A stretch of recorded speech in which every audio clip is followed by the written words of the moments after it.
understand the situation in the rear of the 1st and 4th Ukrainian fronts, with access to western Ukraine and the Carpathian region, it is necessary to refer to the documents.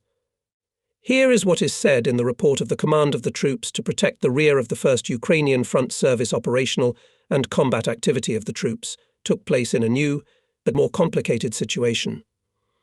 The new situation consisted in the fact that due to the successful advance of the Red Army to the west and the liberation from German occupation of the regions of western Ukraine, our troops faced a developed bandit network Ukrainian German nationalists.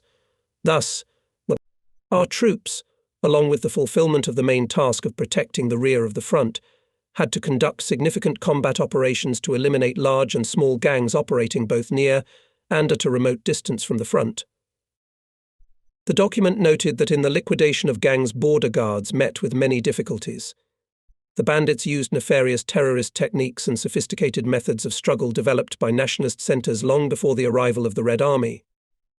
The gangs also had defensive structures, trenches, dugouts, communication lines in forests, ravines and in some settlements, with a stock of food and ammunition, which was replenished at the expense of the local population both voluntarily and by robbing them, as well as when attacking units and convoys of the Red Army.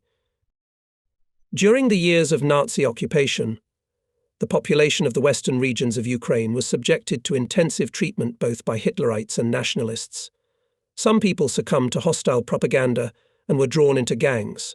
Often relatives and acquaintances of the bandits provided them with assistance. They informed them about the events held by the party and Soviet activists, informed them about the location of small units and garrisons of the Red Army, did not support the struggle with these gangs. The political workers of the frontier troops, party and Soviet bodies had the task to explain to the local population of the liberated areas all the counter-revolutionary nature of the program and actions of the Ukrainian nationalists as the most inveterate enemies of the Ukrainian people, as direct agents and proxies of the German fascist invaders.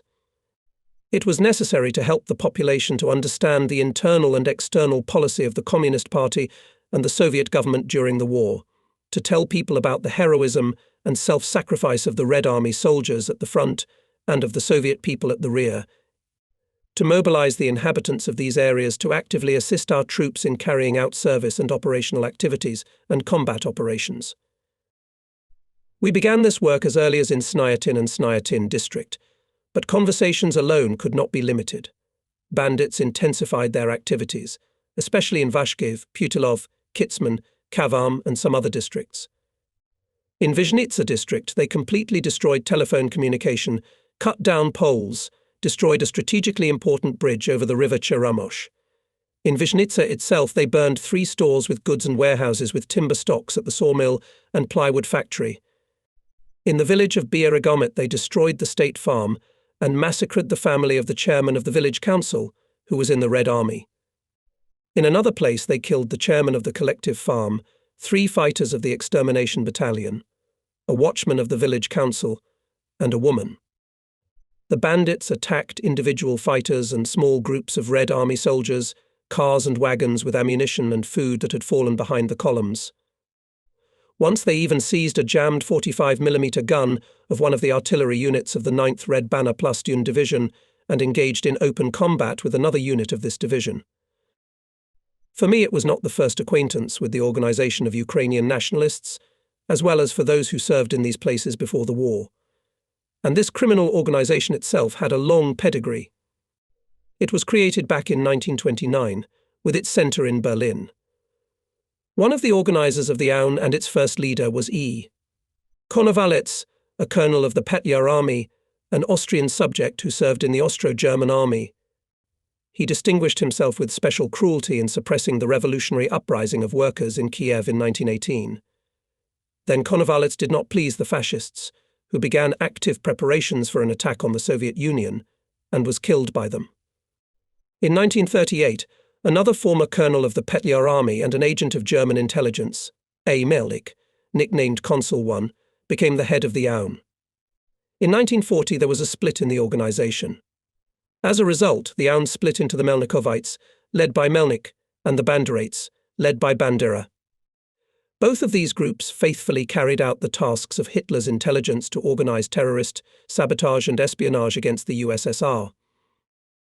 At the end of 1939, being an assistant to the head of the outpost, in one of the border villages I met a Polish girl who worked in the local school as a cleaner. She told me about the difficult, joyless life under the Polish bourgeois government and confessed that she had seen a movie for the first time when the Red Army came to their village. I asked her if she read newspapers and books. The girl said that she read her teacher's books. He had a lot of books. And not only Russian, but also Ukrainian. There are even some for which the Polish authorities persecuted. That's very interesting, I remarked. Can't you at least look at them? The teacher is unlikely to give them to me. And you, Comrade Lieutenant, come to our school. I reported my conversation to the chief of the outpost, Senior Lieutenant Koval, and the next day I went to the school. My acquaintance was finishing cleaning the classrooms. She took me to the other half of the building. Here I live, she said. And here, Mr. Teacher. She opened the door. Come in, Comrade Lieutenant, Mr. Teacher is not at home. The wine went to the district, and I was ordered to clean his apartment. The girl opened the bookcase. Here are those books. Among school textbooks and volumes of Russian literature, there were books in Ukrainian Taras Shevchenko, Lesya Ukrainka, Ivan Franko. Between them stood a thick, well-bound history of self-styled Ukraine and various other nationalist literature. The girl handed me the history of self-styled Ukraine. From the first pages of this catechism I saw portraits of the ideological inspirers of Ukrainian nationalism, Konovalets, Melnik, Bandera, as well as its defenders Batka Makhno, Skoropadsky, and other figures of various sorts. The section Armed Forces described the organizational structure, military ranks of the command staff. There were even colourful illustrations of the uniforms of nationalist formations. In the first months of our stay in Carpathia, we did not pay much attention to such literature. We thought that the Ukrainians, who lived for a long time under the heel of the Polish bourgeoisie and were subjected to cruel exploitation, created these organizations as a response to arbitrary rule. But life showed that the Ukrainian nationalists, whose activities were financed and directed by imperialist forces, first of all by German fascism, developed active subversive activities against the Soviet state.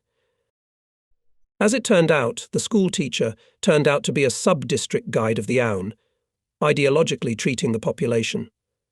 At the beginning of February 1940, we had to get acquainted with other activities of this bandit organization. The regional department of the NKVD, together with the command of the 94th Border Guard Detachment, conducted a number of Chekist military operations to seize underground weapons and ammunition depots and detain armed illegal immigrants. With a platoon of border guards, I took part in such an operation in the Stryjay district. In the course of the operation, Colonel D. Medvedev, head of the NKVD of Drohobych region, who during the Great Patriotic War became the commander of a famous partisan detachment in Rovenshina, was wounded. The legendary Soviet scout N. Kuznetsov also acted in this detachment. Although the Aun called itself a political organization, in fact it was a gang of spies, saboteurs, robbers and murderers. Even before the German attack on our country, the Aun, relying on its agents in the western regions of Ukraine, created a wide network of underground district and bush organizations headed by the so-called district wires bodies that directly led the bandit formations in the field. These organizations carried out subversive activities against Soviet power and the state interests of the USSR. I will give an excerpt from only one document of that time, placed in the collection of materials on the activities of border troops in the pre-war years. The main support of German intelligence in its activities is the Aun, which under the direct influence and guidance of the Gestapo actively conducts its counter-revolutionary anti-Soviet activities and supplies a cadre of spies, saboteurs and terrorists. During the whole of 1940, especially the second half of the year, the Gestapo and the Aun's foreign wire, located in Krakow, carried out intensive activities through their emissaries and agents sent to our territory, aimed at activating the remaining Aun organizations in the western regions, establishing and creating links, and obtaining intelligence, conducting counter-revolutionary agitation. With the first shots on the Soviet border, this so-called political organization began to kill party and Soviet workers, individual citizens, smash communication centers, shoot from attics and basements, from forests and ravines in the back of Red Army fighters and commanders. During the years of occupation, the Banderites fought with partisans, caught and killed our spies, handed them over to the Gestapo, committed acts of sabotage in the rear of the Red Army, conducted espionage in favor of the Nazis. In 1943, additional nationalist armed gangs were created on the territory of Soviet Ukraine, called Ukrainian Insurgent Army. These gangs committed terrorist acts against the workers of Ukraine to please Hitler's occupiers. The leaders of the UPA were first Klarchkovsky, nicknamed Klim Savur, and then a member of the Central Wire of the Aun Shukevich. With the liberation of the western regions of Ukraine from the Nazi invaders, many UPA members fled to the west. The remaining part of the gangs went underground and continued to commit terrorist and sabotage acts against our troops and party and Soviet activists, trying with all their might to prevent the restoration of Soviet power and the advance of the Red Army. The Aun became most active from the moment of the announcement of conscription into the Red Army of citizens of the liberated western regions of Ukraine in early August 1944. Therefore, the head of the rear guard troops of the 4th Ukrainian Front had to leave 1 battalion each to protect the rear of the 18th and 38th Armies, and the rest of the forces were to be concentrated to destroy the UPA gangs. The 92nd Frontier Regiment was brought to the town of Nadvornaya. Our battalion arrived there. Lieutenants Palagin, Labanov, Ozonoye Chaika, Zastrozhin, Tikachenko, together with Captain Vasilchenko, began to collect information about the gangs. Soon it was possible to detain 2 liaisons who went with a report from the district wire to the village 1. The report said, "A frontier regiment arrived in Nadvornaya and settled in small units all over the city. Soldiers and commanders behave in the highest degree of vigilance. The service is carried out in such a way that it is impossible to pass from town to town. Each group has a radio station. What this regiment intends to do is still unknown." And the intention was this regiment, together with the Red Army units involved in the operation on the scale of the entire front, to eliminate in the so-called Black Forest, 15 kilometers northeast of Stanislav, the center of bandit formations of the Aun. There were also received data that in addition to the Black Forest, the gang is operating in the area of the village of Gustov, acting as a kind of combat guard on the way to the center of the main formation. By order of the regimental headquarters, our battalion went to Gustov with the task of liquidating this gang. We were marching. At a halt, a young man in a shabby Red Army uniform, with the Order of the Red Banner on his chest, came up to us. On his right arm he showed traces of a heavy wound. The young man told us that after being wounded at the front he had been declared unfit for military service. After a short time, 3 armed men came to him and took him into the forest. The bandit leader said to him, "You fought for the Soviets, so now you will teach our fighters the battle tactics of the Reds." I realized that I could get away from the bandits only by cunning. I agreed and went home to see my relatives. On the way I learned that border guards came to Nadvornaya, so I went there to inform them where the gang was hiding. According to a local resident we met, there was a school of junior commanders in the river Striai and its tributary Dube, about which we knew nothing. Should we believe the man who called himself a former Red Army soldier or not? The Red Army uniform and the order do not tell us everything. It was known that bandits changed entire units into Red Army uniforms. If it is not true, then the battalion will not come out in time to the starting line, and the operation to eliminate the gang near the village of Gustov, where other units of the regiment followed. And if the report is true, then in the rear we would have a bandit school which could strike us in the back. Time didn't allow us to think long. "At night you will take us to the swamps," I said. "All right," he replied. The regiment commander was informed about the received data and was asked to cover the forest edge behind the river. It was a warm August night. Our voluntary assistant led us into the Plavny. We passed a village. A field of rye began. The battalion turned in a chain.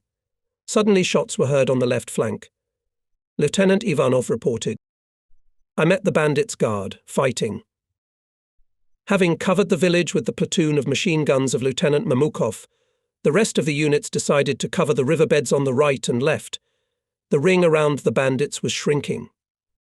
They rushed to the river, but from across the river from the edge of the forest they were struck by the fighters of the manoeuvring group, who were providentially sent there by Colonel Blumin. The bandits rushed in different directions.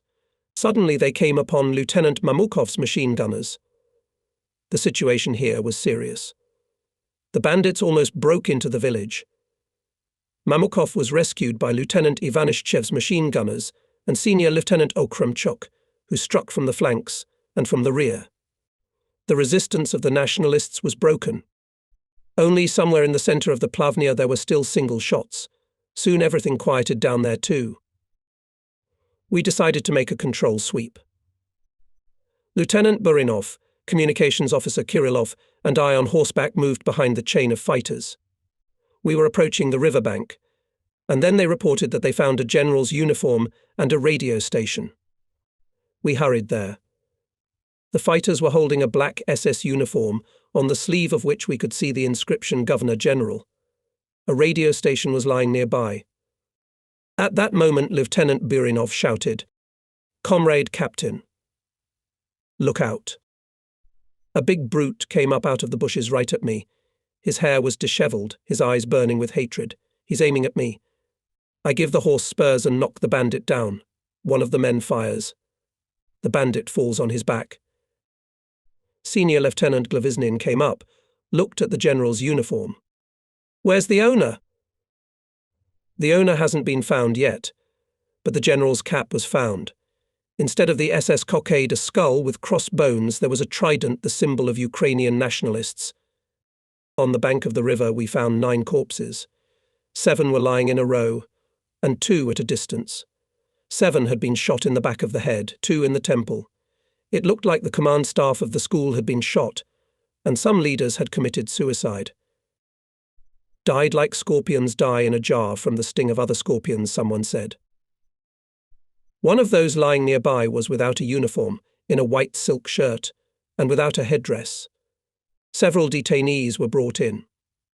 In the corpse, without uniform, they recognized the Governor-General who had come to the school with an inspection. Neither his name nor his position were known to the detainees.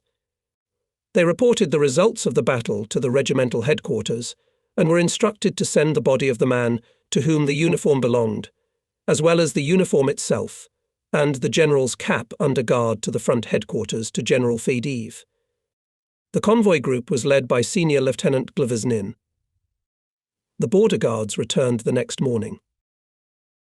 "Well," I asked Glaviznin, "did you recognize the Governor-General?"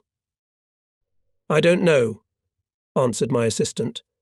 They said to go back, and who it is, and what they will figure it out. The bandit school was finished. Soon the same fate befell the gang hiding near the village of Gustov.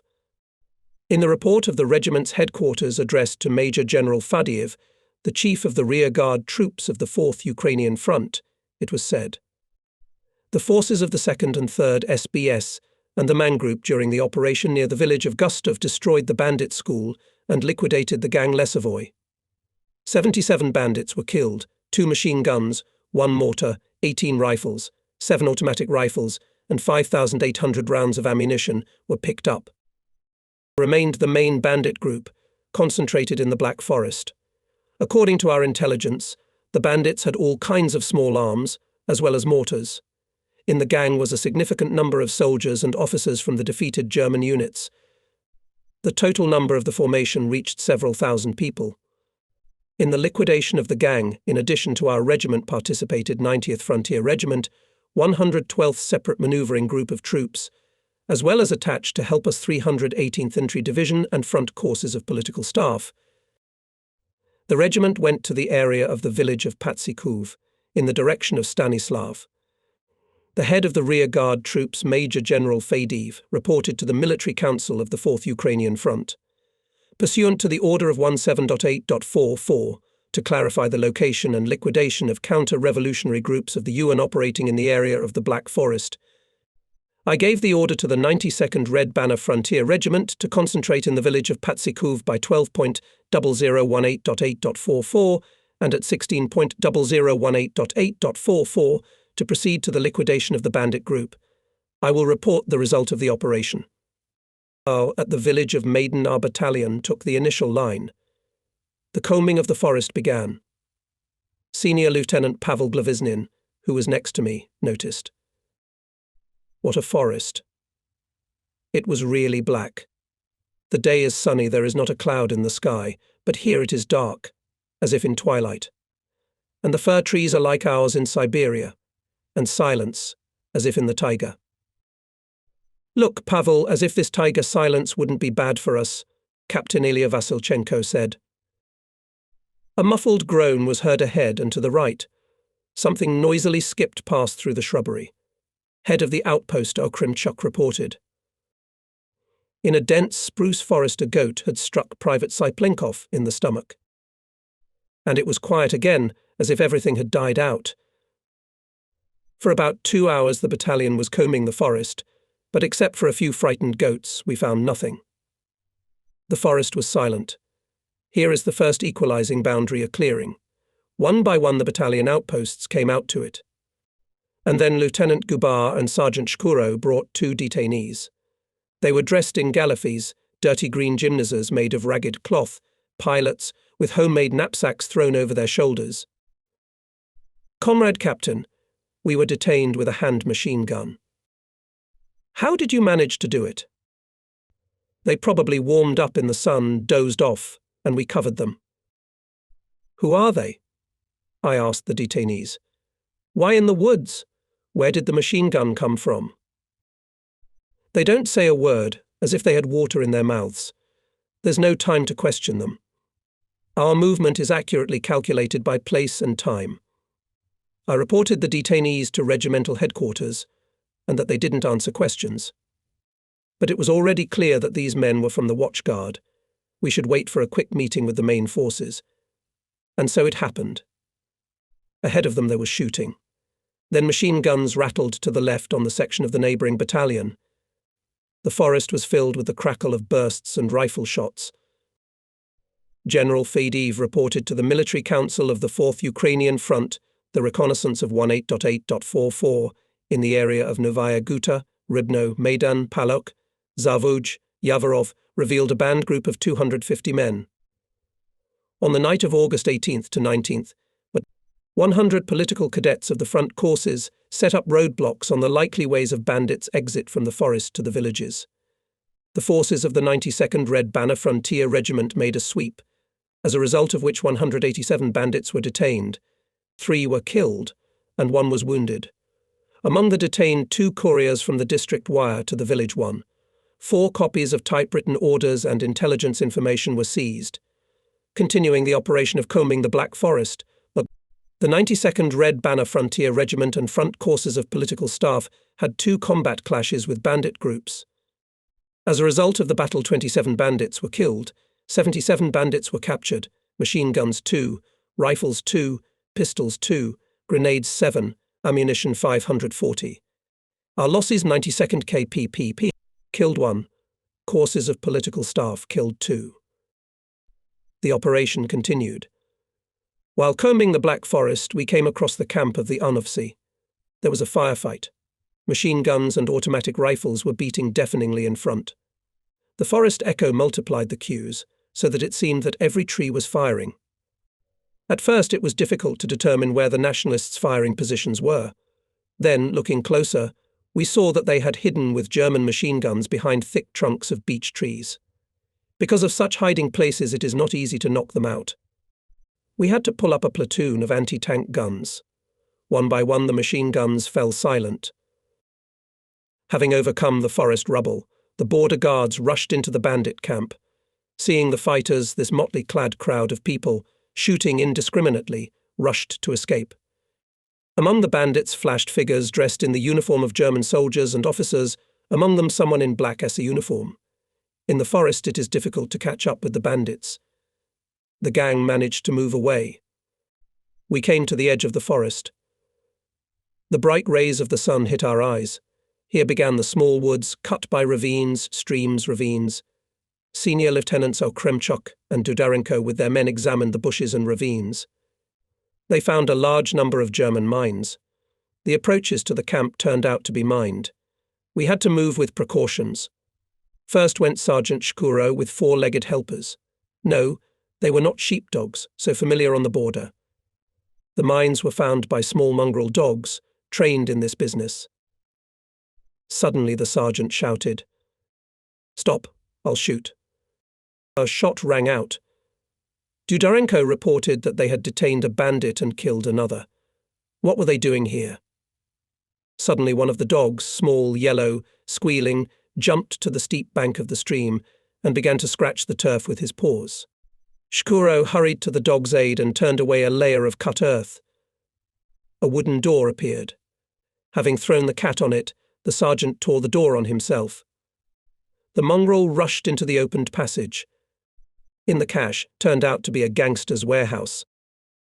General Fadiv reported to the Military Council of the Front as of 24.00 on August 26, 1944, the 92nd checkpoint, continuing the sweep of the Black Forest, found a warehouse with weapons and ammunition. The bandits guarding the warehouse were killed 1, captured 1, machine guns 5, spare barrels 2, ammunition magazines 19, rifles 7, grenades, ammunition 15,000 were found in the warehouse. The operation to liquidate the gang Gamalia in the Black Forest continues. On August 28th, late in the evening, our battalion went to the next frontier in the village of Bugaychik. It was quiet, windless. We were going uphill along the country road. Then the ascent ended. The battalion came to a gentle plateau. The moon rose. It illuminated everything around with a greenish, ghostly light. Ahead, where the plateau ended, huge beeches could be seen. Dusky shadows fell from their dense crowns. Suddenly Sergeant Shkuro touched my sleeve and whispered, "Comrade Captain, look, over there at that extreme beach, something white." I looked closely and saw 2 white spots near the road, near which the beeches were standing. I signalled the battalion to stop. Captain Vasilchenko and a group of soldiers stealthily approached the trees. Heard a slight noise. Then 2 green flashes of an electric flashlight, the signal everything is in order.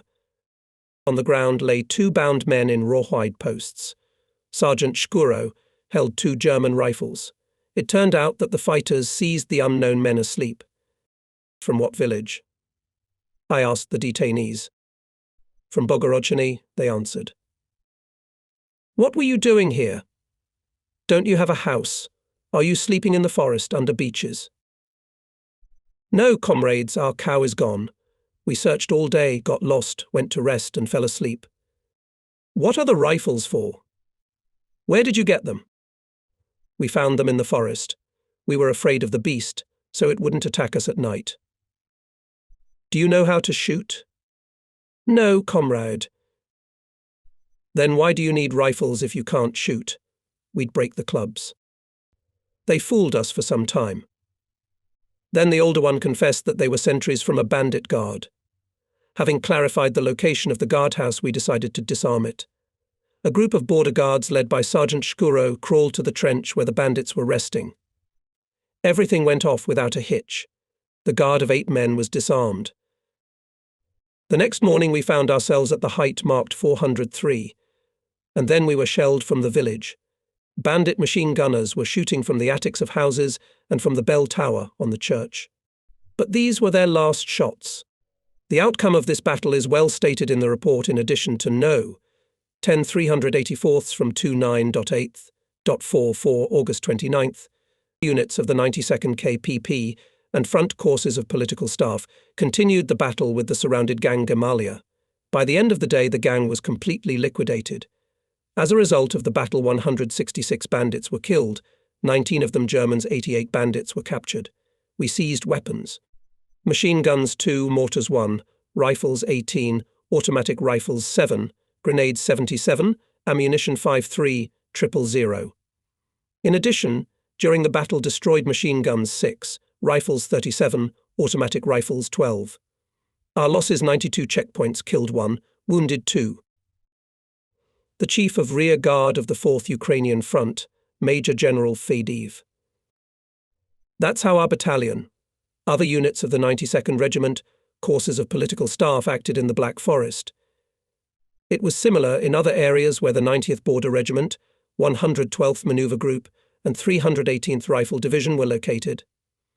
At this time, operations to eliminate nationalist gangs were also carried out in the rear of the 1st Ukrainian, 2nd Belarusian, 2nd Baltic, and a number of other fronts. They involved border units guarding the rear of the active armies and border guard detachments, which by that time had come to protect the state border, and were assisted by Red Army units. As a result, the bandit formations in the rear of the fronts were dealt a serious blow. This forced the AUN to go deep underground, and for some time to stop active actions. The measures taken to cleanse the rear of the fronts from gangs of nationalists and other counter-revolutionary rabble, the strengthening of agitation and propaganda work among the population noticeably changed the situation in the liberated areas. Young people of Russian and Ukrainian nationalities, with a huge upsurge in enthusiasm, go voluntarily into the ranks of the Red Army, says the report on the combat activity of troops to protect the rear of the 4th Ukrainian Front. Thus, for the first 3 days more than 5,000 volunteers were enrolled and accepted into the Red Army, and by now the number of volunteers exceeds 20,000 people.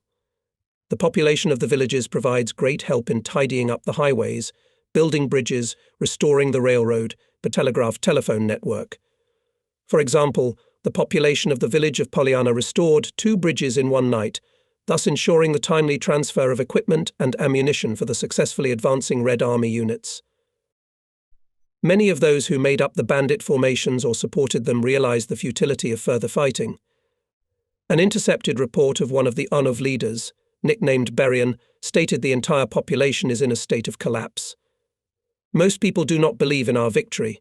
Talks are going around among people that there used to be bushes, hundreds, and now everything is gone.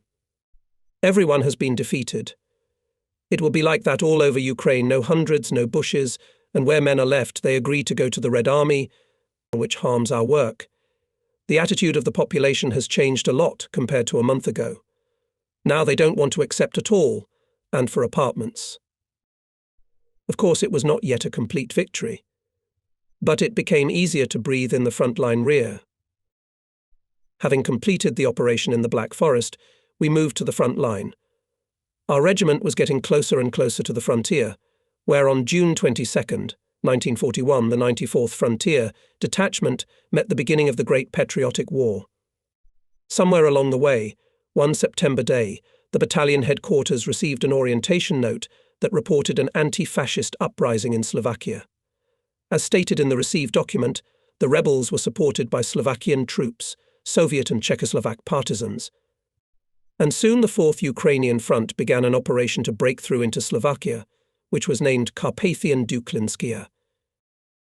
The deputy battalion commander on political part, Captain Evsenko, held a political briefing with the border guards, which ended with the words, "The fascist invaders were dealt another blow. Slovaks rose up against fascism, and by this also brought its end closer. Together with our Slavic brothers in the ranks of the rebels' Soviet partisans, warriors, Soviet troops are moving to help the Slovaks. We too can help the rebels. For this purpose it is necessary to fulfill even more selflessly the tasks entrusted to us to fight against the agents and accomplices of the enemy, to pull the enemy out of any crevices, to beat him everywhere." None of us, of course, did not know at that time that in the very center of the uprising fearlessly acts under the name of Belov the head of the Special Department of the 94th Border Guard Detachment, Major D. Kovalenko. Major A.D. Kovalenko's way to Slovakia was long. He left the border together with the group of Major F.I. Wróblewski. In Proskorov he received a telegram with the order to arrive in Kiev, and soon began to fulfill the duties of the head of the Special Department of the Ukrainian Border District. When Kiev was surrendered, he came out of the encirclement together with the headquarters of the Southwestern Front. And then he began to prepare for throwing out to the rear of the enemy. He was first near Rivne, in the Sarnensky forests, near the detachment of Colonel Medvedev, and then in the Tusimansky forests of Volyn region. So until January 1944. Then he found himself in Poland. From there he got to Slovakia shortly before the beginning of the Slovak national uprising. On the night of August 1st, 1944, wrote to me after the war A.D. Kovalenko, I with a detachment crossed the Czechoslovak border and the defence line of the Slovak army. which passed along the Beskidsky Ridge of the Carpathian Mountains.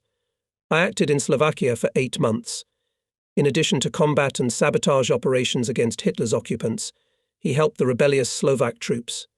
He joined the Red Army at the end of February 1945. D. Kovalenko returned to Moscow in the first days of April 1945. For the heroism shown during the mission, he was awarded by the Czechoslovak government with 2 orders and 2 medals, as well as the Polish Order. The inhabitants of the Lendac settlement of Poprad district in Czechoslovakia elected him an honorary citizen. In the book Soviet People in the European Resistance, there are lines about Anatoly Dmitrievich Kovalenko on August 1st.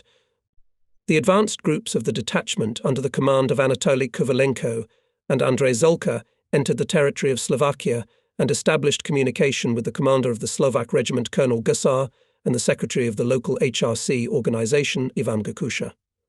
In the first half of August 1944, partisans and local anti-fascists committed several sabotages on railroads. The head of the Special Department of the 94th Border Guard Unit performed many military feats behind enemy lines during the Slovak national uprising. So the assistance to this uprising from the border guards of our detachment was also direct. But at that time none of us knew anything about it. And we followed almost the same roads as our battle comrade Major A.D. Kovalenko. We almost repeated his route. And it was no accident. We went the same place where we left in the summer of 1941, because that was the order. The chiefs of the border outposts of the western border, those of them who were not killed in the fighting, had to pass along the way of withdrawal again to meet the people who were left to fight behind enemy lines. These people helped Major A.D. Kovalenko to successfully complete the task.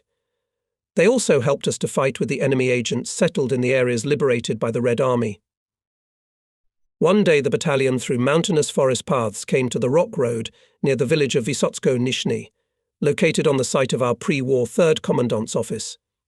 Even earlier I managed to get in touch with Mikhail Osowski, who is described in the beginning of the book. So, having received the news, he tracked me down, and now we were going together through the passes, which Osowski knew like the back of his hand. The battalion moved with the rear units of the 24th Division of the 18th Army, which was advancing in this direction. It was a curious sight. In the conditions of the Carpathian Mountains, the rear of our armies used not only horses, but also camels and donkeys for transportation of food and ammunition. Ishaks usually carried thermoses with food and water, and camels carried barrels and base plates of heavy mortars, boxes with mines, ammunition and grenades. Many Hutsuls saw representatives of the southern fauna for the first time and looked at the strange animals with curiosity. And those with long necks arched, easily carrying huge packs, calmly looked at their surroundings. At first Osowski, too, looked with undisguised curiosity at this army, which seemed to have descended from a fairy tale picture. Then he said jokingly, "It seems that Hitlerites are ticking so fast because they are afraid of these long-legged, hunchbacked giants." We laughed. Of course, camels had nothing to do with it. The animals only facilitated the soldiers' labor. The Nazis were fleeing for other reasons. We weren't the same as we were in June 1941. And they weren't the same. Power was now on our side. And this force carried just retribution to the fascist monster. It seemed that there would be no end to the columns of our tanks, self-propelled guns, tractors pulling the cannons, Katyusha calculations, thousands of machine gunners, riflemen, armoured gunners, who filled the surrounding hollows, groves, the nearest villages. With excitement I approached with my battalion to the place Smolshay, where the headquarters of our 3rd Commandant's office used to be. Here is a pine grove. But the building of the Commandant's office is gone. It's burned down, but the houses of the reserve outpost, commanded by Lieutenant Titkov, remained. I looked at familiar houses and streets. Smolshay village had changed during these 3 years. The seal of desolation lay on everything.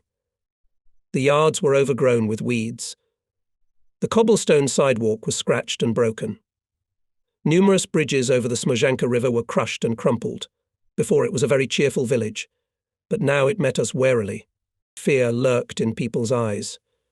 The time of fascist occupation had not passed without a trace, and the terror of bandits stopped some people from the natural desire to smile, to rejoice at the arrival of the Red Army.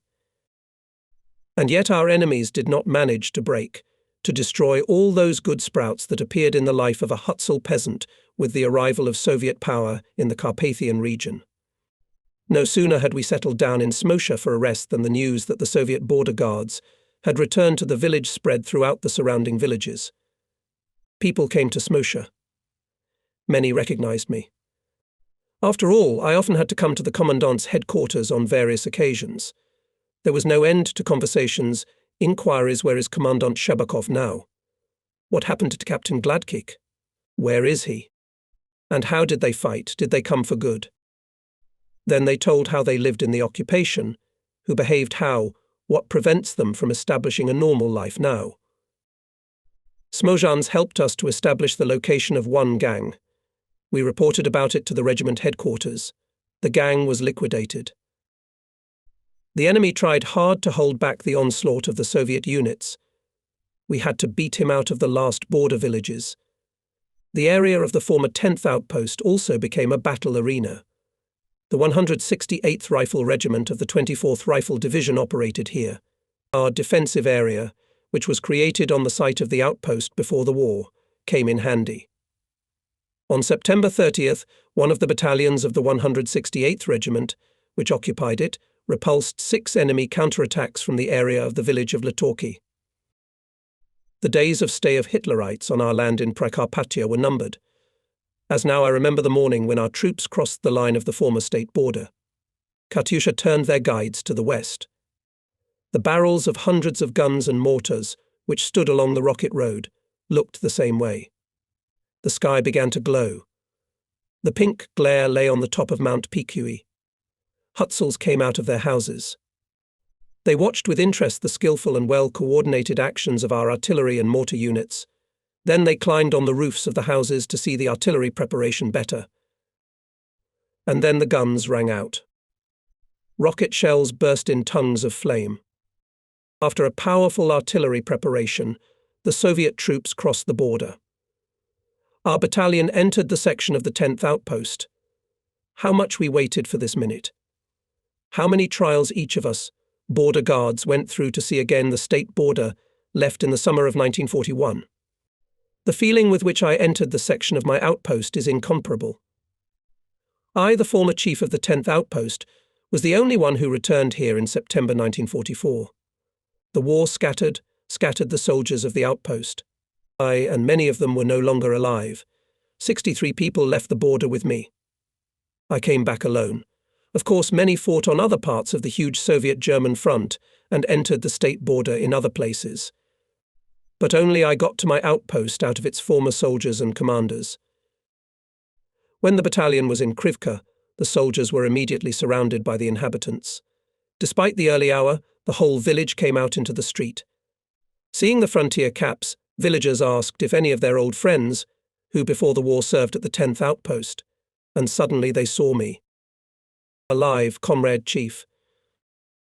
A rally was held all by itself. Lieutenant Nikolai Ivlev, the battalion's partorg, went up to the porch of the former village council and told how the border guards of the 10th outpost and the battalion fought with the Nazi invaders, asked those gathered to help restore bridges and roads destroyed by the enemy so that the Red Army could smash the enemy more successfully. Ivan Melniki, a resident of the village with whom we worked well before the war, who remained a patriot during the hard days for the motherland, also spoke. "Dear citizens of the village," he said, "remember all these black years of Hitler's occupation I constantly told you do not believe the Germans, do not listen to the UNFC, all the same the comrades will win, they will defeat the fascists and return to our village. Comrades from the outpost will come here too. You see, that's how it turned out." I had to say a few words. After the rally, no one wanted to leave. Residents surrounded the soldiers, questioned them, asked whether we would go further or stay on the border. "We need to finish off the fascists," the soldiers said, "to reach Berlin, and others will come here to the border." The twilight approached imperceptibly. The mountains and forests were covered with black haze. Accustomed for many years of life near the border to the observance of the border regime, the citizens of Kryvyi went home. We learned that the building of the 10th outpost had been destroyed during the fighting by artillery and mortar fire. The soldiers settled in an empty school, and the battalion headquarters in the house next door. 3 residents of Krivka, 3 Ivans: Ivan Melniki, Ivan Klipnik, and Ivan Polupan, my pre-war acquaintances, came to talk to me, to remember the pre-war years, everything that bound us together. Do you remember, they said, how we cut a clearing in the forest, how we installed wire fences, how we harrowed the control and trace strip, how we brought telephone poles? Then we began to ask about the soldiers of the outpost, about those whom we knew particularly well, about their fate. I told them how Political Officer Sklya, Petty Officer Vershinin, Sergeant Belyaev and many others had died. Yes, they were good boys, sighed Ivan Klipnik. When we went to school to watch movies, Sergeant Belyaev always played the accordion. I remember in March 1941 at night, I was raised by Vershinin and Belyaev. Hurry up. They said, harness the horses, let's go to the border. Then with Political Officer Sklya we carried a wounded intruder on a sledge. He, your Politruk, was very dear to the people of our village.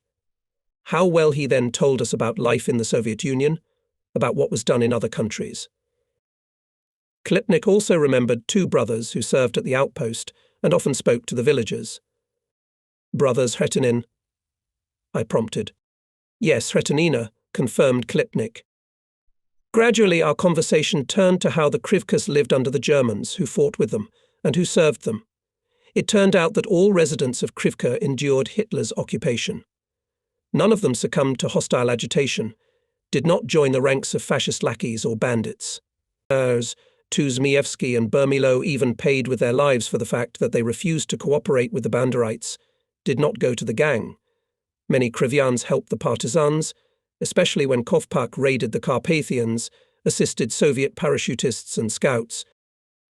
Once parachutists appeared in our area, Ivan Polupan said, so we supplied them with food and gave them a guide. I recognized one of them. He served at your outpost. When was that? In the 43rd year. And who, do you remember his last name? No, I didn't know his last name. No matter how hard I strained my memory, I couldn't remember the fighter by the signs Ivan Polupan had mentioned. More than once our parachutists were thrown into this area, and each time they found shelter with the villagers. But in Bitler, Ivan Melniki noticed the Germans built one house. Who? Did you know Razak? What do you, Ivan Witkula, comrade chief, to know about Razak? Klipnik intervened. Razak went behind the cordon back in 1939, as the border guards arrived at the border with Lieutenant Pozarsky. I only smiled.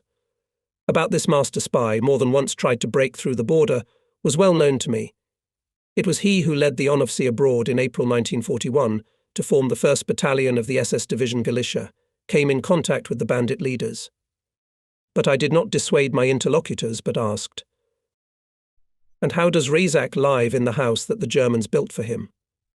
Comrade Chief, the Germans built him a house back in 1942. But he was rarely there. He always disappeared somewhere. And when he showed up, it was only for a short time. Where is he now? When the Red Army took Borinja, Melniki said, Razak disappeared again. Maybe he went into the gangs? I clarified. No, he didn't seem to be involved with bandits. The bandit leaders were afraid of him for some reason. Long after midnight, I said goodbye to my comrades from before the war. Only they left, as the sentry at the headquarters detained a man who urgently requested a meeting with the commander. He was let through to me. A guy of about 24 years old entered the room, dressed, like all Hutzels, in homespun pants, a hat and wooden pads bashmaks. He timidly sat down on the offered chair and, taking off his hat, said, I have learned that border guards have appeared in the village of Krivka, and I have come to complain to you. Who and about what do you want to complain? The boy twirled his wide-brimmed hat, looked at his worn-out shoes at me and then spoke, not very decisively. Here's the thing. I know a girl whom I love very much, but in 1942, A man named Razak came back from the cordon and simply took the girl away from me, threatening her. He said that if she did not meet him, he would kill her parents and me. Razak hardly ever lives in his house. But when he does, he sends his buddies to pick her up. And today they took her away. Well, I said, that's interesting. Do you know where your girl went? I don't know exactly, but they went to a farm between the villages of Huzny and Vysotsky. There are a few houses in a hollow and a small forest nearby. So should we look for your girl in the farm or in the woods? I don't know. The boy shrugged his shoulders, looking at me hopefully.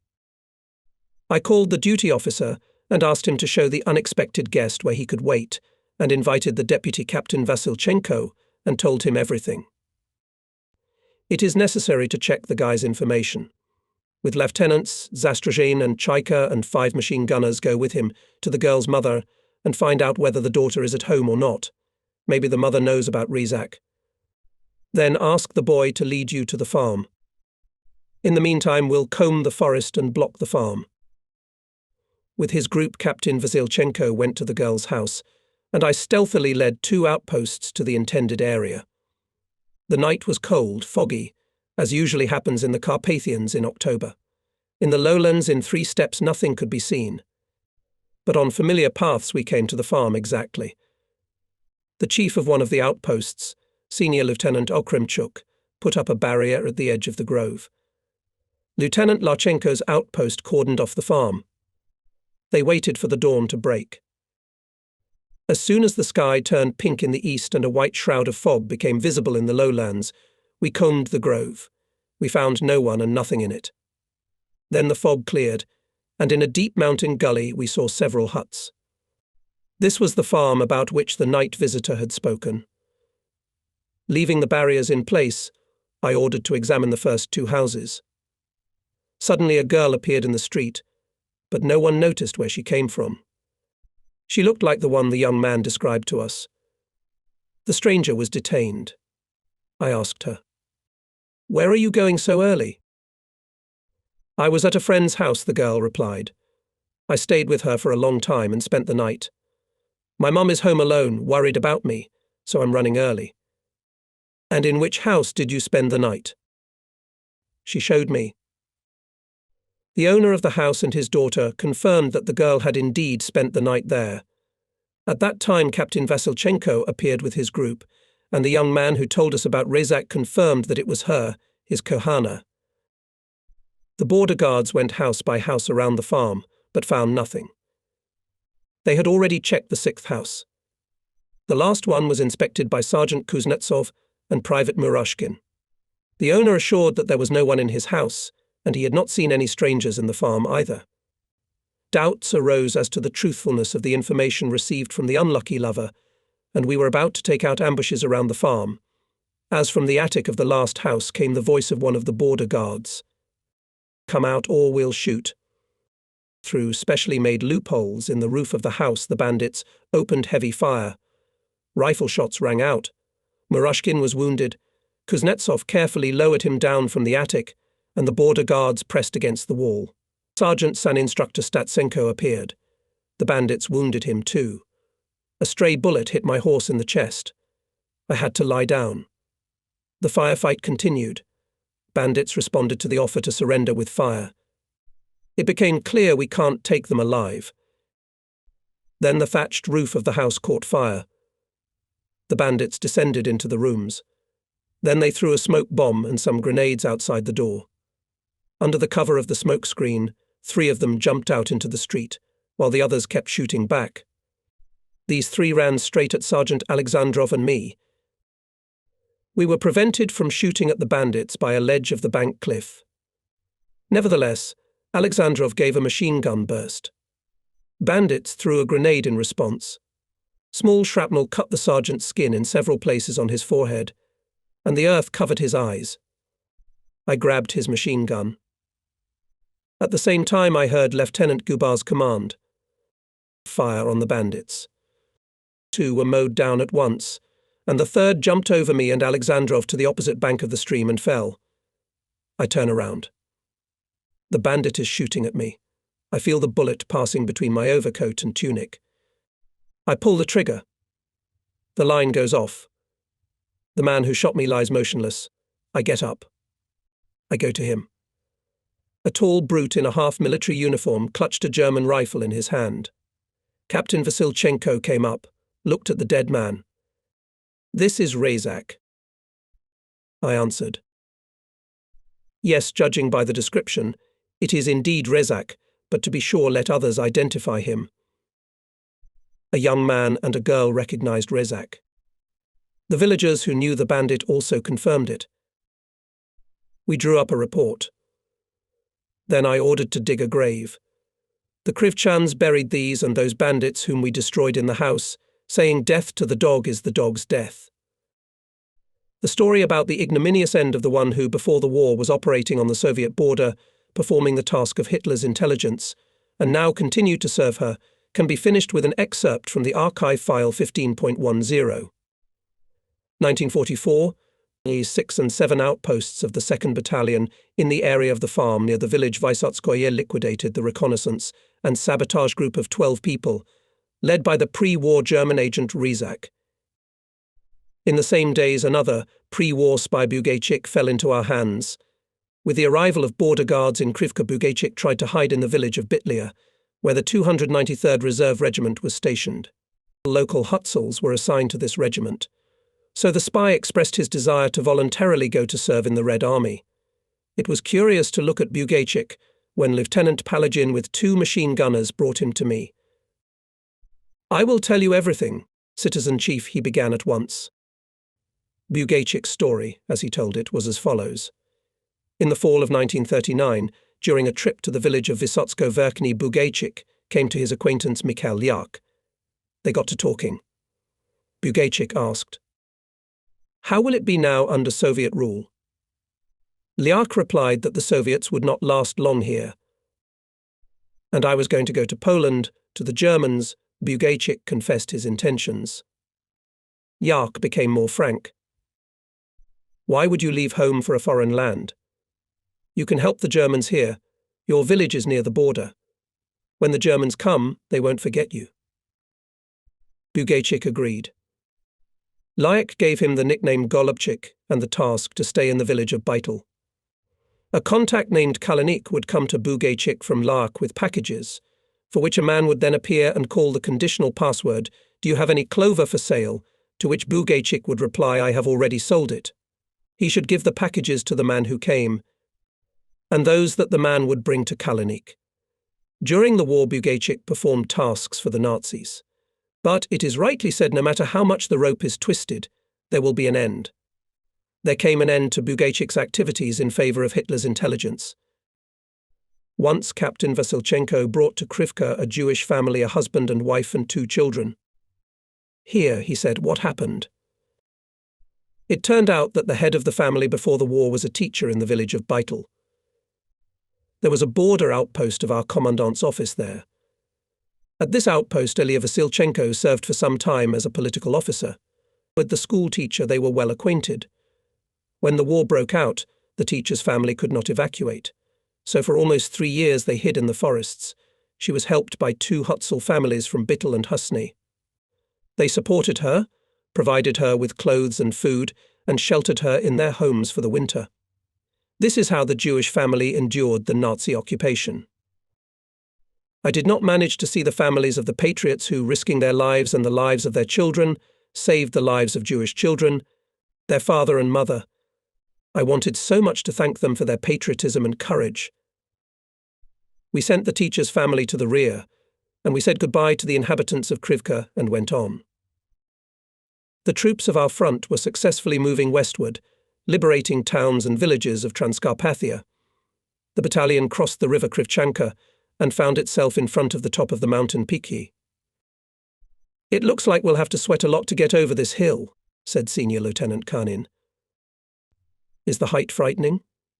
I asked and smiled, remembering how in 1940 to 1941 we were running day and night on alarm over these slopes. And I reassured Kanin we won't go over the top. We'll go up a little and walk along the plateau to the border. Everything was almost the same as before. The mountains, the spruce forest, stone columns that mark the line of the state border. When I stopped the battalion, I said, "Comrades, this is where our Soviet land ends. This is the former border. On the height with a clearing, which you can see from here, there was an outpost, where I was the chief. Now the outpost is gone. It's been destroyed. But I and my comrades on the outpost have always remembered and will always remember it. Here we met the first morning of the war. From here we went deep into the country. Here we came back again." "And what is the name of the height where your outpost stood?" asked one of the soldiers. "This height has no name, but its mark is 902 meters above sea level. Below was the land of the neighbouring country. The village of Letorka was visible. Having crossed the border line, the battalion descended into a gully. The building of the former enemy guardhouse was empty. Windows and doors were open. There was broken glass, scraps of paper, shell craters. How familiar everything was here. Everything looked exactly as our observers described it.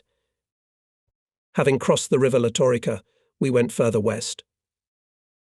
The party and the government highly appreciated the heroism of the Soviet soldiers who acted in Transcarpathia.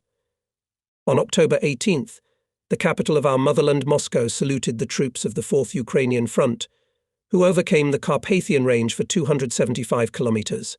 By the order of the Supreme Commander-in-Chief, 40 formations and units of the 4th Ukrainian Front received the honorary name of Carpathian. At the end of October 1944, we learned that our 92nd Frontier Red Banner Regiment received the honorary name of Carpathian. The 18th Army moved forward, and by the end of October 25th captured the towns of Perechin and Mukachev. Perechin was especially well remembered because I had an unexpected meeting with a former border guard of the 10th Outpost, Makarov. On the approach to Perechin, the battalion set up a checkpoint. Here Makarov, who served in the 24th Division, arrived with some cargo. Seeing the border guards, he asked just in case from the senior guard, "Who is your battalion commander?" "Captain Pajev," answered the senior officer. "What Pajev? Not the one who was the chief of the outpost in Krivka?" "The same one." Makarov rushed to look for me. We met. I wanted to keep a combat soldier in the battalion, but Makarov had urgent business. And then our roads diverged and never came together again. I don't know where Makarov is now, how his life turned out. From Makarov, I learned about the fate of another border guard of the 10th Outpost, Borisov, whom I had a chance to see after the war. Makarov confirmed that he saw how Petty Officer Vershinin was killed in the battle near Oboyenu. We stayed several days in Perechin and Mukachev. In Mukachev, we visited the buildings of the Gestapo and one of the intelligence schools. There is no more the shadow of the Gestapo over Mukachev, over other towns and villages of Transcarpathia. The dark night of fascist captivity is behind us.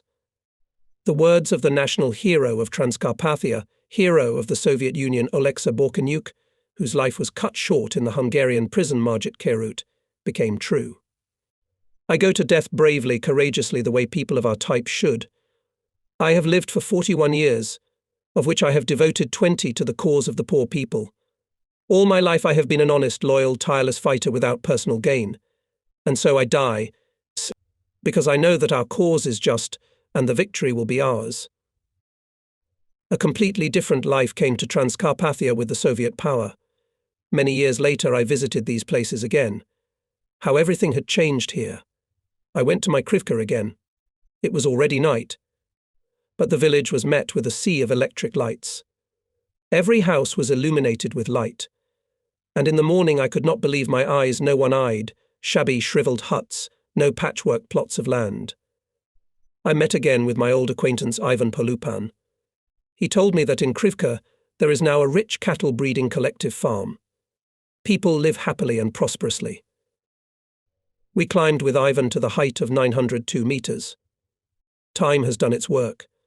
Overgrown with grass and spruce trees is the place where once there was our outpost and fierce battles were fought. Letorka village has also changed.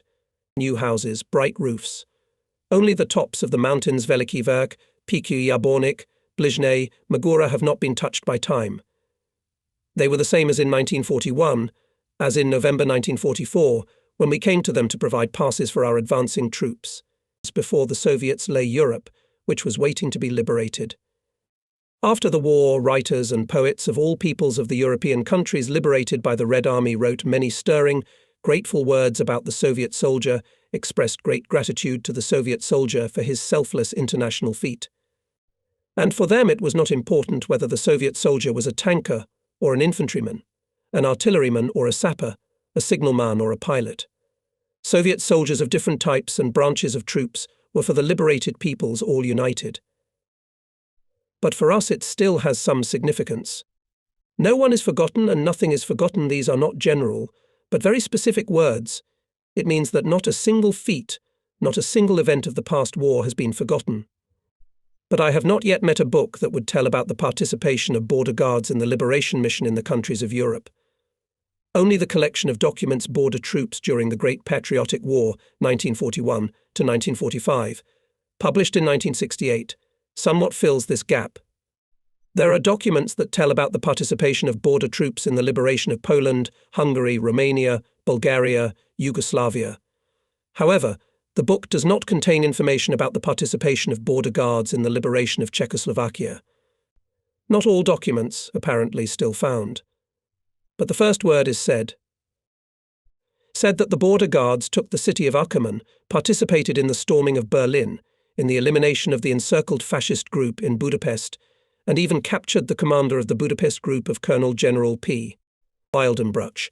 It tells about the border guards who fought in the ranks of the European resistance movement. And of course it is told about how fighters in green caps fought with various anti-people fascist organizations and armed formations, enemy agents, various gangs. What did the border guards who marched with the advancing units of the Red Army encountered in the liberated countries as a result of a long stay under occupation on this territory? Says the document on the combat actions of the frontier units during the liberation of Poland, there remained a widely developed network of agents of the enemy's intelligence agencies, proxies, collaborators of the enemy, and other hostile elements. In addition, after entering the territory of Poland, Polish nationalists, supporters of the emigrant Polish government, showed their illegal activities in the rear of the front. In addition, the enemy's intelligence agencies threw their agents into the rear of our front by throwing them out of airplanes by parachute. A characteristic phenomenon on the Second Belarusian Front was that in the rear of the advanced units of the Red Army was a significant number of surrounded enemy soldiers and officers. Our troops had to fight with scattered small groups. Here is an excerpt from a document about the combat activity of the border units in Hungary since the transfer of hostilities to the territory of Hungary. The Hungarian fascist party Nyilas Keresztes began to carry out active activities in the rear of the front, which began to organize subversive terrorist groups of former soldiers and officers of the Hungarian army and other fascist elements.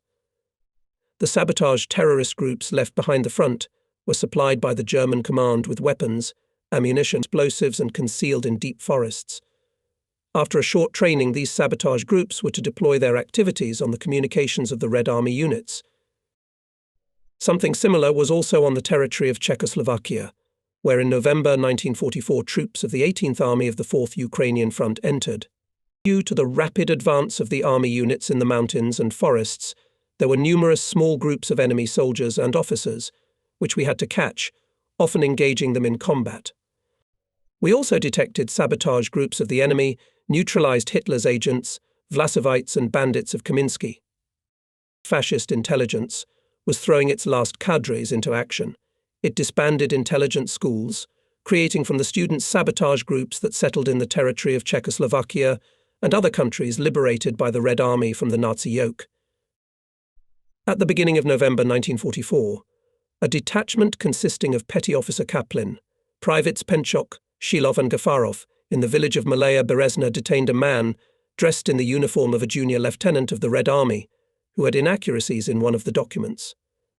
At the preliminary investigation, the detainee showed that he had been recruited by Hitler's intelligence in the Czechoslovak town of Kosice and was now sneaking across the front line. The spy was assigned the task to go to the front communications in the area of the village of Malaya Berezna, to settle there, to establish surveillance of the movement of the headquarters of our units, and to return after the completion of the task. The deputy commander of the 92nd Border Regiment, Captain Ignatov, interrogated the Hitler's agent. The minutes of this interrogation have been preserved, no matter how the detainee tried to defend himself, but he was exposed in more than one crime. It turned out that he was in a detachment of thugs, commanded by the traitor Kaminsky, made by Hitlerites in generals of SSS. At the end of 1942 or the beginning of 1943, in the village of Lokot, then in the Ural region, which was the center of the administrative district created by the occupiers, the Hitler's intelligence agency Abwehrstelle 107, a branch of the spy center in Ural, settled down. Former civil engineer Bronislaw Kaminsky became the burgomaster of Lokot administrative district. At the behest of the Germans, Kaminsky organized the Russian National Labour Party, consisting of former criminals, police officers, headmen and other scum. This party aimed at overthrowing the Soviet power with the help of the Germans and establishing an independent national Russia. At the same time, Kaminsky participated in the formation of the so-called Russian Liberation Army. The hands of this enemy of the Soviet motherland were stained with the blood of hundreds and thousands of patriots. Bryansk forests, where many partisan detachments hid, were the main object of Kaminsky's punitive expeditions. Major General Abizov, who commanded a combined detachment of border guards near Popolnaya, wrote in a report in 1943, in addition to abandoned and left to settle in the rear of the front agents of the enemy's intelligence agencies, the territory liberated by the Red Army units from the occupants turned out to be heavily contaminated with agents of the enemy's counterintelligence and police agencies. The area of Bryansk forests, which was a powerful base of the partisan movement, was particularly exposed to the German intelligence agencies. In addition to the activities of Agent Nature in order to combat the guerrilla movement, the occupiers created special formations of the RAF units and police detachments of the People's Guard. The largest Rower formation was a brigade headed by Oberburgomaster Kaminsky, which was stationed in the territory of the Lokot administrative district of the Ural region. Kaminsky had long been sought by the Soviet Chekists. We, too, had received a corresponding instruction to that effect. Therefore, Ignatov asked the agent detained by us, "Where is Kaminsky now?" "I don't know exactly, but lately he has been in Poland." That was true. The Germans took Kaminsky's brigade to Poland and threw it along with their units to suppress the Warsaw Uprising. This they did for purely provocative purposes. It was profitable for Hitlerites to use Russians against Poles. Units of the brigade did not play the main role in pacifying the Warsaw Uprising. They fulfilled their provocative task by participating in the massacre. The interrogation lasted a long time. We received a lot of valuable information about other enemy agents who were trained in Kosice together with the detainee, about the place of their transfer, about their approximate tasks. But we never found out Kaminsky's whereabouts. Only after some time we learned that the Germans shot Kaminsky themselves. Thus ended the path of the former Oberburgomaster, or rather, Obertraitor and Bandit. By the end of November 1944, the enemy did not expect that the wide swampy plains southwest of Uzhgorod would become the scene of a fierce battle. Here the advanced units of the 24th Infantry Division were transferred to the right bank of the Ondava River by a railroad bridge. Some units forced the river with the help of improvised means. After capturing the bridgehead on the Ondava, the division, in cooperation with other formations of the 18th Army, began to develop the offensive on the town of Trebisov. The enemy offered weak resistance and retreated into the mountains. Pursuing him, our troops liberated the Czechoslovak town of Trebisov on November 26th, but in the mountains heavy fighting began. Our offensive was suspended. The troops of the 4th Ukrainian Front consolidated on the achieved borders and began to prepare for new offensive operations. Our battalion entered Trebisov shortly before the new year. The military commandant of the town informed us, when we were accommodated, that the leaders of Trebisov had asked him to celebrate the new year with representatives of the Red Army units that had liberated the town. The meeting of the new year took place in the largest building. In the spacious hall there were tables covered with white tablecloths. In the center was set decorated with toys Christmas tree. From the ceiling fell the bright light of electric lamps. Music was playing. The hand of the clock approached midnight. The secretary of the district committee of the CHRA woman invited everyone to take their seats. The music subsided. From the receiver came the voice of his native Moscow. The chimes struck. The anthem of our motherland sounded. M.I. Kalinin spoke. And then the secretary of the district committee of the CHR and the chairman of the city government, also a woman, took the floor. They said a greeting in honor of our Soviet government. The Communist Party and the Soviet people warmly thanked the representatives of the Red Army for the liberation from the fascist invaders. At that time I did not ask the names of these women, who, as I was told, bravely fought Hitler's invaders in partisan units. But many years later I received a letter from Czechoslovakia. It was written by the chairman of the City National Committee in Trebisov, Jan Chovanec, we read in your book about the meeting of the New Year 1945 in our city, and that you do not remember the names of the women who took part in the celebrations. One of them was Rosa Zarembova, who unfortunately died 3 years ago, and the second was Yolana Sachakova, who soon married Commander Kovalchuk and left for the Soviet Union with him. Now you would hardly recognize our city. In the years that have elapsed since the liberation, it has changed a lot. It is still changing now thanks to the great construction we are carrying out. We would be glad if you would come to visit us in Trebisov. And then we parted already at dawn. It was a quiet morning. The first day of January 1945, the last year of the bitter war. At 6 o'clock our guns began to speak. The troops of the 18th Army continued to advance in the direction of Kosice. In the first days of January, the regiment commander received an order by radio by decision of the Military Council of the Front. Your battalion was ordered to enter the city of Kosice with the advanced units of the army and ensure proper order. Contact the representative of the front headquarters, Colonel Viron. Until a special order, you will be under his command. The beginning of January 1945 in Slovakia was slushy, but in the mountains the frost reached 25 degrees Celsius. On the way to Kosice we had to overcome the Hediel mountain range. The only road on which all kinds of troops could move freely was along the bank of the Hornad River. It was impossible to leave it. The enemy mined the entire floodplain of the river very densely. On the road he built a lot of rubble. The road was under fire of enemy long-range artillery all the time. Nevertheless, following directly behind the combat orders of the advancing troops, we successfully completed most of the way. Only on the approach to Kosice there was a hitch. A bridge had been blown up. The sign arrow showed a detour to the right. We crossed the river, pulling our wagons and cars across it with great difficulty. The banks of the river were literally crushed by the tracks of the tanks and turned into a clay slurry.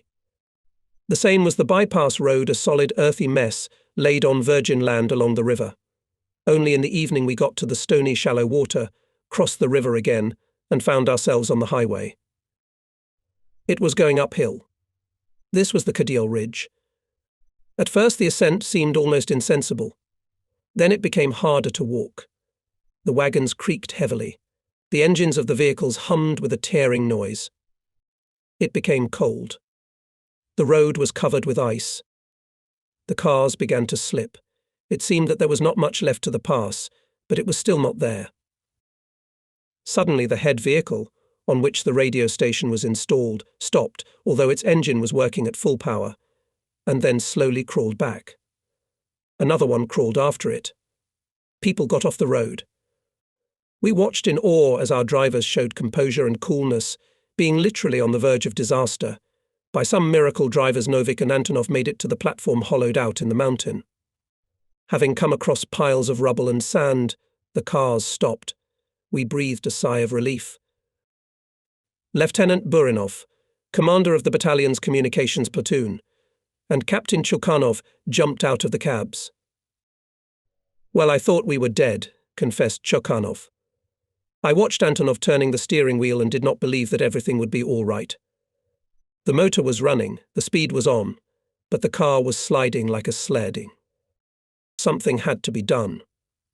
Chukhanov suggested to leave the cars, go on foot, and at dawn the drivers would try to overcome the rise. But this did not suit us. We could need the cars at any minute. And the ice on the road would not melt in the morning, unless there was more of it. Someone shined a flashlight on a pile of sand. What if we sprinkle sand on the road? Maybe cars could get through. 2 wagons were freed, loaded with sand. The wagons moved forward. The battalion column moved after them. The soldiers sprinkled sand on the icy highway. They went on like that all night. We literally stormed the pass. We brought sand, sprinkled the highway, came back again for sand, put logs under the wheels of cars, again pulled uphill the wagons loaded with sand together with exhausted horses. The ordeal ended only in the morning. Having overcome the pass, the battalion descended to the plain. On January 19th, the advanced units of the 18th Army knocked out the enemy from Kosice and continued to push him to the west. Together with these units, our battalion entered Kosice. From the nearby heights, the Nazis were still shelling the city. The train station was burning. There were trains on the tracks, packed to the brim with furniture. It was as if the Nazis had brought here furniture from all the cities of Europe that they had looted. Colonel Viron, who entered the city with one of the units of the 18th Army, showed me an empty castle belonging to a Hungarian baron, and ordered to place the border guards there. In the first hour of our stay in Kosice, we organized a commandant's service. We closed the entrances to and exits from the city with checkpoints, sent patrols to the streets, combed the nearest hollows and groves.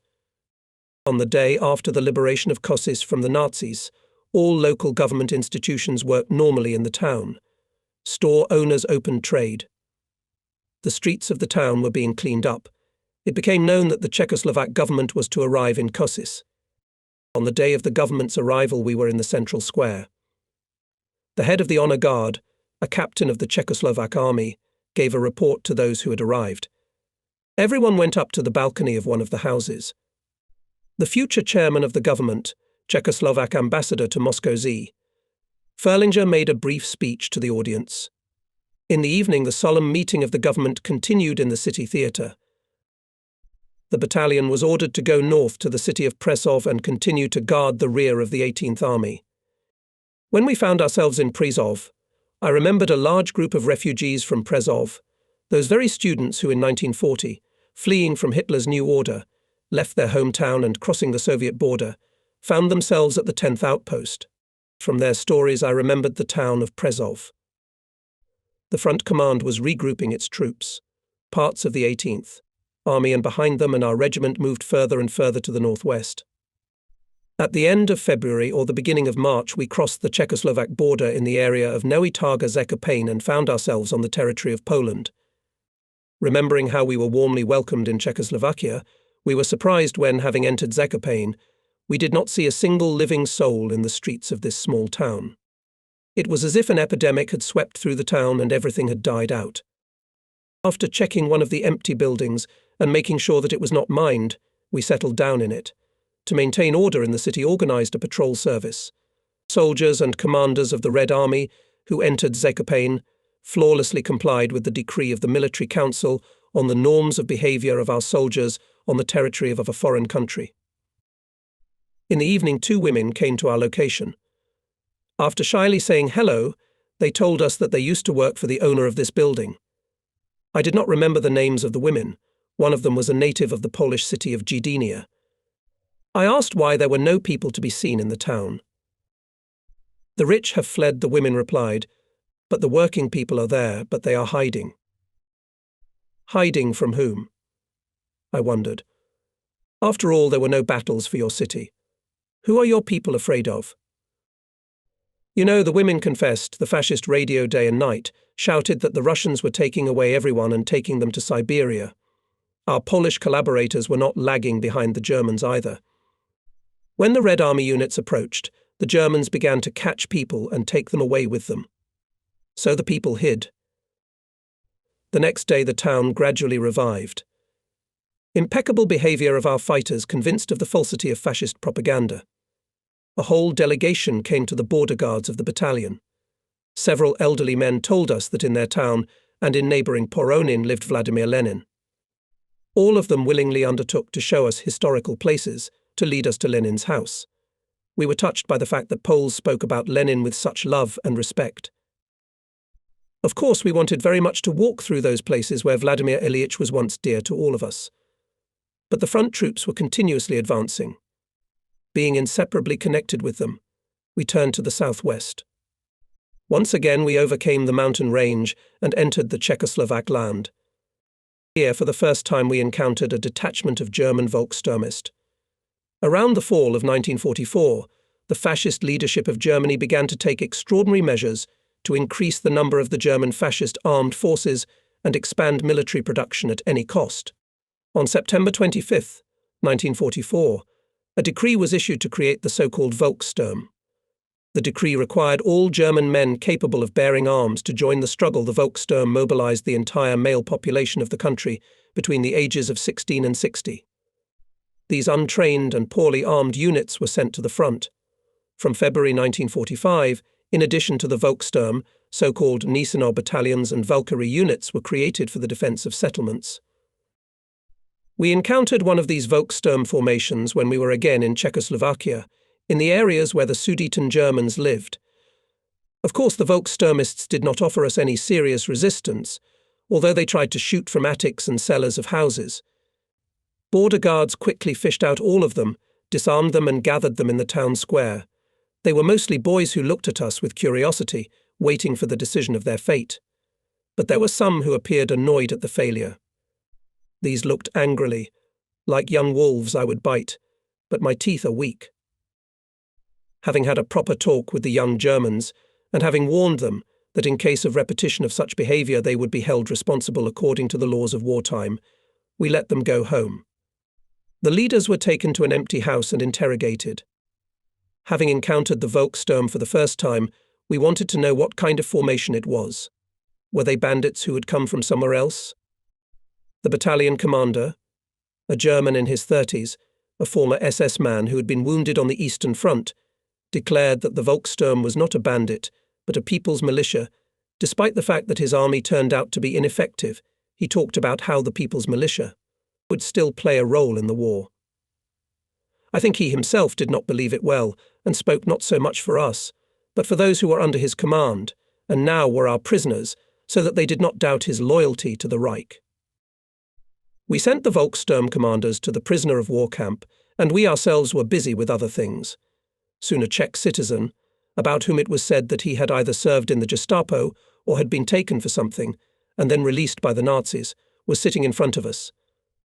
He was about 40 years old and spoke Russian well, so we could not misunderstand or misinterpret him. A major assassination is being prepared in the Soviet Union, he said.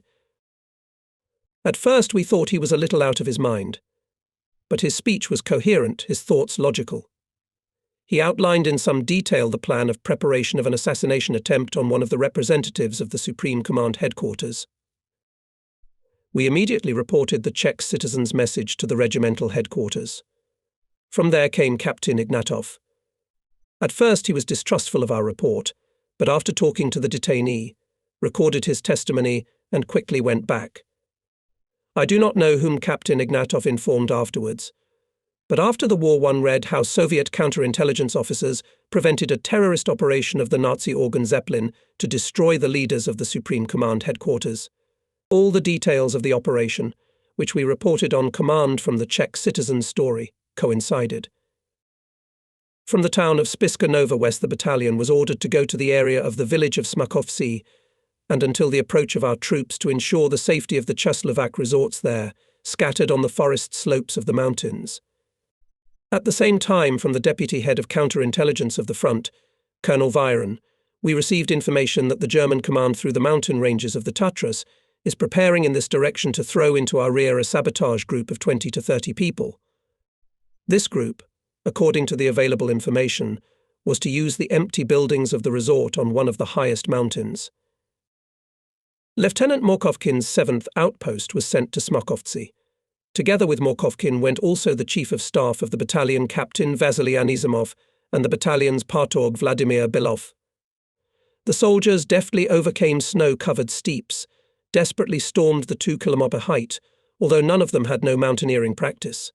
The border guards were exhausted, but they reached the resort well in advance. In the morning they intercepted the saboteurs and in the ensuing battle completely destroyed them without losing a single man. A few days later we handed over the buildings of the resort to representatives of the headquarters of General Ludwig Svoboda. This episode was captured on film by frontline cameramen.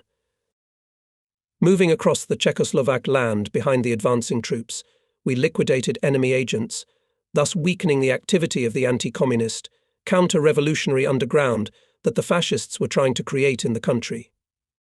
One by one, two by two, or even in groups, we caught Hitler's agents lurking in the rear of the Soviet troops. Border guards of the 7th Outpost detained an unknown man in the uniform of a Red Army officer, armed with 2 Czechoslovak pistols, reads one of the archival documents. At the preliminary investigation, the detainee showed that he had studied at the school of Hitler's military intelligence service, Abwehr. In connection with the successful advance of the Red Army, the leadership of the school from among the cadets' intelligence officers urgently created sabotage groups and began to throw them into the Soviet rear or leave them in villages and towns during the withdrawal of Hitler's troops. Such groups were left in the area of Radov and Novo Mesto. For search and detention of saboteurs in Novo Mesto, we sent a search group headed by Lieutenant Chaika, the head of the outpost Senior Lieutenant Dudarenko, and his assistant Lieutenant Voronenko. With the help of local residents, Lieutenant Chaika established where the saboteurs Kravchek and Friedrich were hiding and detained them. They said that they studied in a sabotage school located in the tourist house Tuhobaid, 10 kilometers east of Seitenberg, and then were thrown into the rear of the Red Army. The remaining members of this group were fished out near the villages of Jablunovo and Drevohostis. I can't help telling about one more detention of an enemy agent by the border guards of our regiment. I learned about it after the war from Captain Ignatov. It was in Poprad. Our troops had just liberated the city. The border guards entered after them. No sooner had we arrived, as they say, than we received a statement from a local resident that she had met a woman on the street who worked for the Gestapo in Presov. "How long ago did you see her?" asked Ignatov. Zaraz, replied the Slovak woman. Captain Ignatov asked her to describe the appearance and characteristics of the Gestapo officer in as much detail as possible. The border guards quickly sealed off all the exits from the city. The search began. On one of the outskirts of the city, the chief of the checkpoint was Sergeant Translators. A woman came up to him and, smiling, asked, "Boys, help me get on a hitchhiker." "And where are you going?" the sergeant asked. "To the village of Gabi." The woman held herself loosely, smiled playfully, but in her gaze cast on the deserted highway, the sergeant detected anxiety. Translator thought that the stranger looked like the one he had been informed about at the checkpoint. He looked at the woman carefully. "What are you looking at? Or do you like me?" The stranger became openly flirtatious. "Come with me," the sergeant replied dryly. "Where else?" The woman jumped up, immediately changing her tone. "To our unit." "Are you crazy?" "I have to go, I'm already late." The interpreter took his automatic rifle and ordered, "Go straight ahead." In the headquarters of the detachment, she presented a certificate in the name of Guzieva Zoya Sergeevna, who from January 24th to February 5th, 1945, was in the partisan detachment of Lieutenant Colonel Velichko. "Is that all?" Captain Ignatov asked the woman. What else could a partisan have? Indeed, what can have a partisan or a partisan whose detachment has just joined the Red Army units? But Ignatov decided not to hurry. A confrontation was made with the woman who described the Gestapo officer. The Slovakian confirmed her statement. Impersonating Guzieva even tried to attack. "This woman is confusing me with someone else. I have never met her. This is a provocation." Found more people who confirmed the statement of a local resident, and the detainee had to identify herself. It turned out that since April 1943 she was involved in the intelligence department of one of the German armies. At first she served as an interpreter in the SD prison in Drohobych and Lvov, and then she found herself in Katowice and Presov, where from December 1944 she carried out the task of the SD chief to establish the location of the partisan detachment of Akhmatulin. She went around many mountain villages, but did not find a partisan detachment. But she found another guerrilla unit and reported it to the SD. "What became of this partisan group?" asked Ignatov. This was not part of my functions. Probably in this area were sent to the SS troops. What else did you do on behalf of the SD? On the assignment of the head of the department, I visited several times the camps of Soviet prisoners of war, where I agitated the prisoners to serve in the so-called Russian Liberation Army of Vlasov and in the SS troops. Where did you last see the head of the department? In the town of Zelina. What did the department and you personally do in this town? I do not know what the members of the department did and what their fate was, because I was only in Zelin for 2 days. I was summoned by the head of the department and told to get ready quickly. We got into the car and drove out of town. He gave me an assignment under the guise of a Soviet parachutist to sneak into Lieutenant Colonel Velichko's detachment and find out some data. Since the headquarters of the partisan detachment where Gizieva was, according to my superior, was completely destroyed, I should not have feared witnesses. Justapovka only partially completed the task.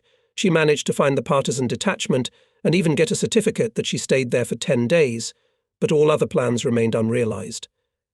Border guards, with the help of Slovak patriots, neutralized the enemy agent. The troops of the 4th Ukrainian Front, in which the soldiers of the 1st Czechoslovak Army Corps fought, continued the offensive. The 1st and 2nd Ukrainian fronts, which had entered Czechoslovakia, also acted successfully. By mid-April, after serious battles, important industrial centres of the country Ostrava and Brno were liberated. With their offensive, the 4th and 2nd Ukrainian fronts bound the main forces of almost 1 million-strong group of German armies centre, and did not allow Hitler's command to transfer reinforcements from here to Germany, to Berlin. This greatly facilitated the fight of our troops against the Berlin grouping of the enemy.